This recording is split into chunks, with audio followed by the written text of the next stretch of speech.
Hey, what's going on, everybody? Do you ever have issues with your second gen Tacoma having the blower only work on the highest setting, rather it's on cold or hot? Well, that might be your blower motor resistor, and today we're going to do a quick change on that. So here we have the 2011 TRD Sport, and my blower only works on the highest setting, and what that is the resistor went bad. Went to the local auto store here. Here's the one I got. Here's the part number, Duralast blower motor resistor kit. Now this was the kit. It came with the resistor itself as well as a wiring harness. Fortunately, I do not need the wires because they're not fried. Here's the new resistor, simple plug in, 2 bolts, and then the gasket, because it does go in line with the air system, so you want to make sure the gasket's in there.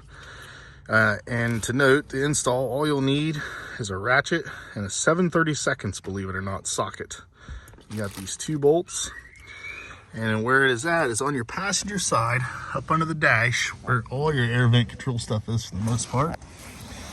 Now I took the old one out already, and you can see, here's the slot that it fit in. It was just this one single clip plug with the 4 wires. It was in it like so. Take that out, and right up in this track, you had 2 7/32 bolts. Move it, it pulls straight down. We'll take the new one, put it in. Here's the old one, and what happened is, there it is, it's fried. If you can see that, that simple little circuit is fried. Here on the new one, it looks good.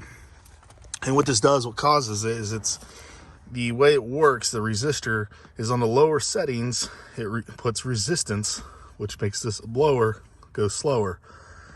Now when that fries, it just leaves an open circuit. So that's why on high it works, because there's no resistance. It's just normal current going through. So to fix that, so we have the low setting, second and third setting, just change this out. It's about $45, I want to say, for the whole kit. You can get it cheaper on Amazon in some places, but my local hardware store had this in stock. I'm sorry, auto store, not hardware store. And I wanted to get this changed, so just real simple, get that swapped out, and that should fix it. If you have any questions, please drop them down below, and thanks for watching Gru's Garage. Hope you all have a great day.